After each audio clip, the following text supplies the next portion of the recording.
First Chronicles chapter 21. Satan rose up against Israel and incited David to take a census of Israel. So David said to Joab and the commanders of the troops, "Go and count the Israelites from Beersheba to Dan.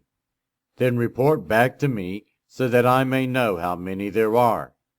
But Joab replied, "May the Lord multiply his troops 100 times over. My lord the king, are they not all my lord's subjects? Why does my lord want to do this? Why should he bring guilt on Israel?" The king's word, however, overruled Joab. So Joab left and went throughout Israel, and then came back to Jerusalem. Joab reported the number of the fighting men to David. In all Israel there were 1,100,000 men who could handle a sword, including 470,000 in Judah. But Joab did not include Levi and Benjamin in the numbering, because the king's command was repulsive to him. This command was also evil in the sight of God, so he punished Israel. Then David said to God, "I have sinned greatly by doing this. Now I beg you, take away the guilt of your servant. I have done a very foolish thing." The Lord said to Gad, David's seer, "Go and tell David, this is what the Lord says. I am giving you 3 options. Choose one of them for me to carry out against you." So Gad went to David and said to him, "This is what the Lord says. Take your choice. 3 years of famine, 3 months of being swept away before your enemies with their swords overtaking you, or 3 days of the sword of the Lord, days of plague in the land, with the angel of the Lord ravaging every part of Israel. Now then, decide how I should answer the one who sent me." David said to Gad, "I am in deep distress. Let me fall into the hands of the Lord, for his mercy is very great. But do not let me fall into human hands." So the Lord sent a plague on Israel, and 70,000 men of Israel fell dead. And God sent an angel to destroy Jerusalem. But as the angel was doing so, the Lord saw it and relented concerning the disaster, and said to the angel who was destroying the people, "Enough, withdraw your hand."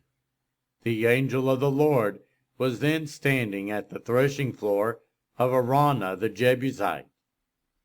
David looked up and saw the angel of the Lord standing between heaven and earth, with a drawn sword in his hand extended over Jerusalem. Then David and the elders, clothed in sackcloth, fell face down.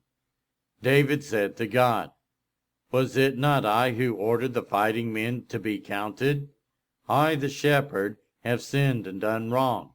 These are but sheep. What have they done? Lord my God, let your hand fall on me and my family, but do not let this plague remain on your people." Then the angel of the Lord ordered Gad to tell David to go up and build an altar to the Lord on the threshing floor of Araunah the Jebusite. So David went up in obedience to the word that Gad had spoken in the name of the Lord. While Araunah was threshing wheat, he turned and saw the angel. His 4 sons who were with him hid themselves. Then David approached, and when Araunah looked and saw him, he left the threshing floor and bowed down before David with his face to the ground. David said to him, "Let me have the site of your threshing floor, so I can build an altar to the Lord, that the plague on the people may be stopped. Sell it to me at the full price." Araunah said to David, "Take it. Let my lord the king do whatever pleases him. Look, I will give the oxen for the burnt offerings, the threshing sledges for the wood, and the wheat for the grain offering. I will give all this." But King David replied to Araunah, "No, I insist on paying the full price. I will not take for the Lord what is yours, or sacrifice a burnt offering that costs me nothing."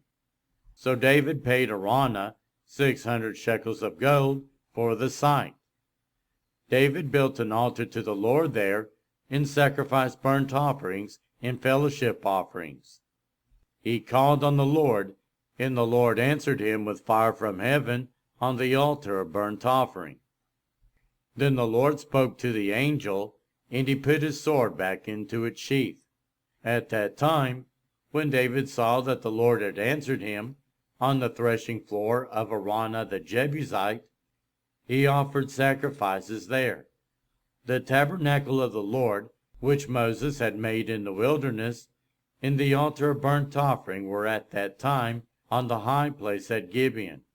But David could not go before it to inquire of God, because he was afraid of the sword of the angel of the Lord.